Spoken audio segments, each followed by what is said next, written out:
यहाँ पर क्योंकि पाकिस्तान तहरीक इंसाफ पाकिस्तान में एक वाहिद जमहूरी जमात रह गई है, हमारे जो स्पीकर साहब हैं बाबर सलीम सवाती साहब, वो भी जो हैं हमसे ज़्यादा मौका अपोजिशन को देते हैं और आप भी वो हस्ब रिवायत उनको फॉलो ही कर रहे हैं और हमसे ज़्यादा मौका जो है अपोजिशन को दे रही हैं।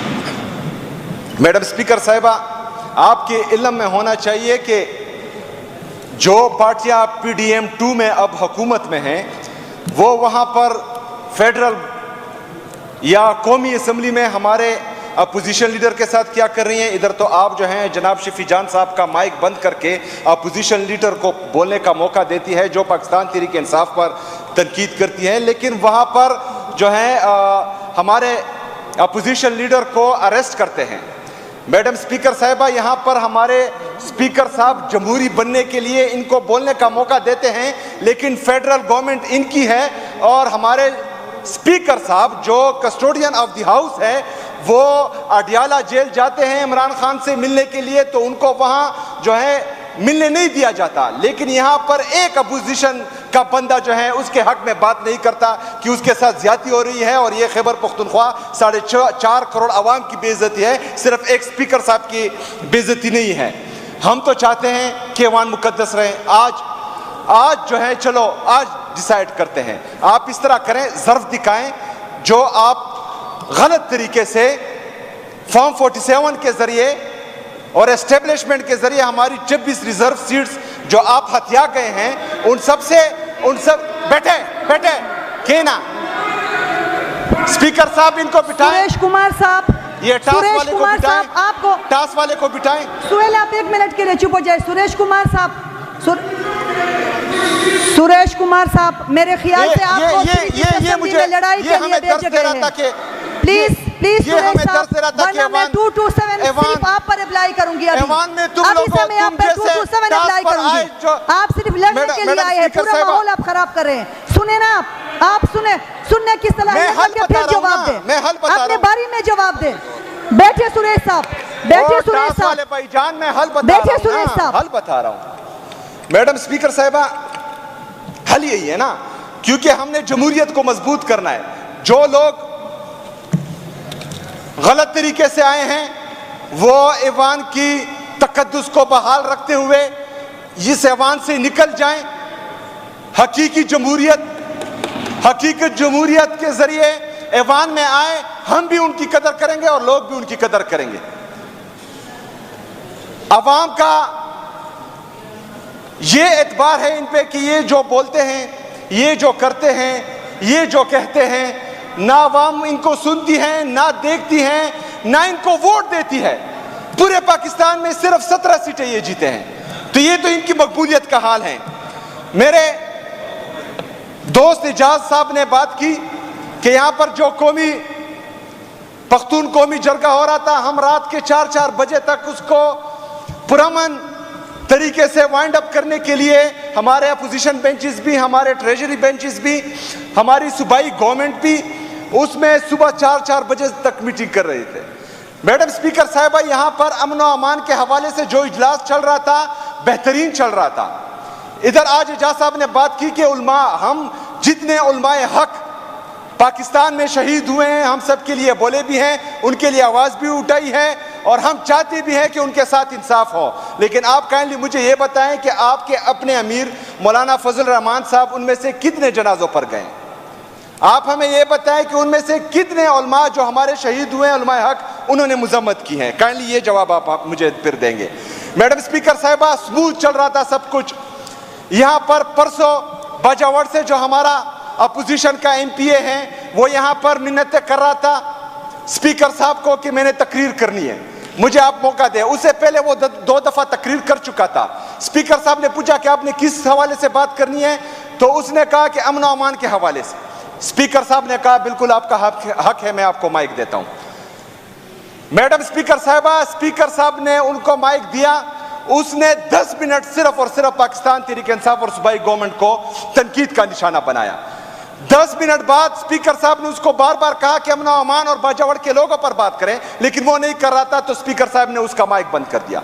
अभी होता क्या है, मैडम स्पीकर साहिबा बाहर जब जाता है वो हम पर भी इल्जाम लगाता है, मुझ पर भी लगाता है, शफी जान पे भी लगाता है कि इसने वहां पर बाजावड़ के लोगों के खिलाफ बात की। हमने बात की सिर्फ और सिर्फ फॉर्म 47 के जरिए जो इस ऐवान का हिस्सा बने हैं उनके बारे में हम बात कम करते हैं, लेकिन हम जो इनको लाए हैं, जो पाकिस्तान की एस्टेब्लिशमेंट है, उनके बारे में हम ज्यादा बात करते हैं। फिर भी इनको तकलीफ हो जाती है, यहां से उठ जाते हैं, हमें तनकीद का निशाना बनाते हैं। ओ भाईजान, आपके साथ हमने लड़ना ही नहीं है, आप हमारे मुकाबले में हैं ही नहीं। आपकी तमाम सियासी पार्टियों की कोई हैसियत ही नहीं है पाकिस्तान तहरीक इंसाफ के सामने। हमारा मुकाबला उसके साथ है जिन्होंने इमरान खान साहब को अडियाला जेल में कैद किया हुआ है। हमारा मुकाबला उनके साथ है जो 26वीं आईनी तरमीम के जरिए पूरे अदलिया को मफलूज कर चुके हैं। हमारा मुकाबला उनके साथ है जो लंदन प्लान के तहत पाकिस्तान में जमहूरी हुकूमत को जो है रजीम चेंज ऑपरेशन का हिस्सा बनाते हैं। हमारा मुकाबला उनसे है जो लंदन प्लान के तहत यहां पर पाकिस्तान में एक दफा फिर दहशतगर्दी लाते हैं, एक दफा फिर पख्तूनों के सर का सौदा करते हैं, एक दफा फिर यहां पर दहशतगर्द लाते हैं, यहां पर दहशतगर्दी लाते हैं। हमारा मुकाबला उनसे है, हम उनके बारे में बात करते हैं, आप लोग यहां से खड़े हो जाते हैं, हमें तनकीद का निशाना बनाते हैं। ओ भाईजान, या आप खुद मुकाबला करो उनका, हम आपका साथ देते हैं। या हम मुकाबला कर रहे हैं पाकिस्तान में जमहूरियत की बहाली का, पाकिस्तान में आजाद अदलिया की बहाली का, पाकिस्तान में आईन और कानून की बालादस्ती का, आप हमारा साथ दें। हम मैं दावत देता हूं, आप हमारा साथ दें। मैडम स्पीकर साहिबा, अमन अमान पर बातें हुई। आज मैं खुसूसी तौर पर, क्योंकि इमरान खान साहब पाकिस्तान का सबसे मकबूल तरीन लीडर है, वो जेल में है, उनकी एहलिया जो गैर सियासी हैं उनको बिना हक कैद किया हुआ है। मैडम स्पीकर साहिबा, इमरान खान सियासी कैदी है, लेकिन उसके साथ दहशतगर्दों जैसा जुल्म हो रहा है जेल में। उसको साफ पानी नहीं दिया जा रहा, उसको उज़ू के लिए साफ पानी नहीं दिया जा रहा, उसको पीने के लिए साफ पानी नहीं दिया जा रहा, उसकी किताबें बंद हैं, उसका अखबार बंद है, उसको एक्सरसाइज करने नहीं दिया जा रहा।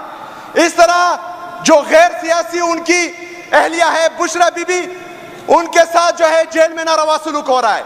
उनको भी जो है साफ कपड़े नहीं दिए जा रहे, साफ पानी नहीं दिया जा रहा, ना पीने के लिए ना वुजू के लिए। यहाँ पर हमारी जो गलत तरीके से ये इस ऐवान का हिस्सा बनी हमारी बहनें, बुशरा बीबी तो एक औरत है, उनके लिए आवाज उठाएं। जो पंजाब की जाली वज़ीर आला बनी हुई हैं, कम से कम उनको गैरत दिलाएं कि बुशरा बीबी गैर सियासी भी हैं और वो जो है एक पर्दादार खातून है, कम से कम उसका लिहाज तो रखें। मैडम स्पीकर साहिबा, उनके साथ तो जुल्म हो रहा था। इमरान खान का भांजा हसन नियाज़ी, उनको झूठे ट्रायल में, झूठे मिलिट्री ट्रायल में जो है 10 साल की सजा हो गई। वो जुल्म था, हो रहा था। उनकी बहनें जब अपने भाई से मिलने जाती हैं अडियाला जेल, वहां पर वो धूप में, सख्त गर्मी में उनको खड़ा कर दिया जाता है, उनको वहां पर ख्वार किया जाता है, फिर अपने भाई से मिलने के लिए नहीं छोड़ा जाता उनको। उनके साथ भी जुल्म हो रहा है, बीवी के साथ उसके जुल्म हो रहा है, बांझों के साथ जुल्म हो रहा है, बहनों के साथ जुल्म हो रहा है। क्यों? सिर्फ एक आदमी, जनाब इमरान खान साहब को तोड़ने के लिए।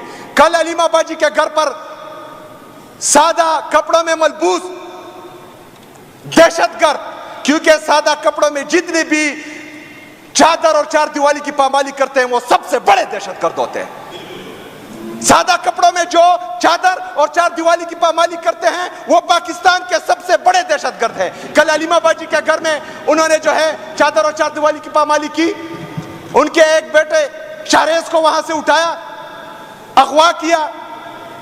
आज तक जो है उसको पेश नहीं किया जा रहा था अदालत में, आज पेश किया गया। उसके बाद जो है वो दूसरे बेटे शेरशाह को भी उठा लिया। मैडम स्पीकर साहिबा, ये तो फिर भी बालिग हैं।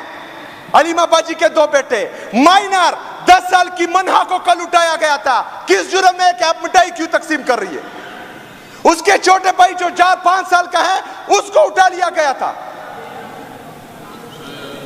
हम ये पूछते हैं कि आप पाकिस्तान को, पाकिस्तानी अवाम को, हम तो एक नस्ल हैं जो गुजर जाएंगे। 4 नस्लों को आप जो है अपना दुश्मन बना रहे हैं। किसके लिए? अपनी जाती अना के लिए, अपने बुग़्ज़ में पाकिस्तान को तबाह कर रहे हैं, पाकिस्तानी इदारों को तबाह कर रहे हैं, आईन और कानून का जनाजा निकाल रहे हैं, जमहूरियत का गला घोंट रहे हैं। उसका हिस्सा ये लोग बने हुए हैं।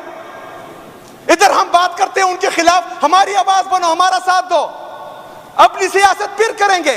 लेकिन जो जिम्मेदार है 78 साल से इस पाकिस्तान की तबाही का, अगर उसके खिलाफ हम उठते हैं, बोलते हैं, बात करते हैं, आप हमारा साथ दें।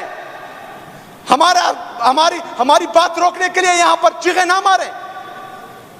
मैडम स्पीकर साहिबा, जब तक पाकिस्तान में आईन और कानून की बालादस्ती नहीं होगी, कोई जज, कोई जर्नल, कोई सियासतदान, कोई ब्यूरोक्रेट, जब आईन और कानून में सब बराबर नहीं होंगे, तब तक पाकिस्तान पे यही हालात होंगे। इसके लिए जद्दोजहद जरूरी है, इसके लिए लीडर का मुखलिस होना, ईमानदार होना जरूरी है। इसमें जो है एक लीडर का सादिक व अमीन होना जरूरी है, और वो पाकिस्तान में सिर्फ एक ही है, अब इमरान खान। इंशाअल्लाह ताला हमारी जद्दोजहद, खैबर पख्तूनख्वा में अमन अमान की बहाली, पाकिस्तान में आईन और कानून की बालादस्ती, पाकिस्तान में हकीकी जमहूरियत की बहाली, पाकिस्तान में आज़ाद अदलिया की बहाली, ये जद्दोजहद इंशाअल्लाह ताला हमारे मरते दम तक, इंशाअल्लाह बदन में आखिरी सांस होने तक ये जारी रहेगी। लेकिन यहाँ पर जो हमारे एक मेंबर ने हमारे खिलाफ बात की, तो अपनी तकरीर एक शेर पर इख्तिताम करूँगा और उसको जो है वो ये डेडिकेट करूँगा कि इतना मजबूर ना कर के बात सुनाने लग जाएं, तुझे तेरी औकात याद दिलाने लग जाएं। इतना मजबूर ना कर के बात सुनाने लग जाएं, तुझे तेरी औकात याद दिलाने लग जाएं। किसे सुना, किसे सुन हमारी बहादुरी के, अगर तुम्हें बताने लग जाएं तो तू हमारे पैर दबाने लग जाएं। वमा अलैना इल्लल बलाग।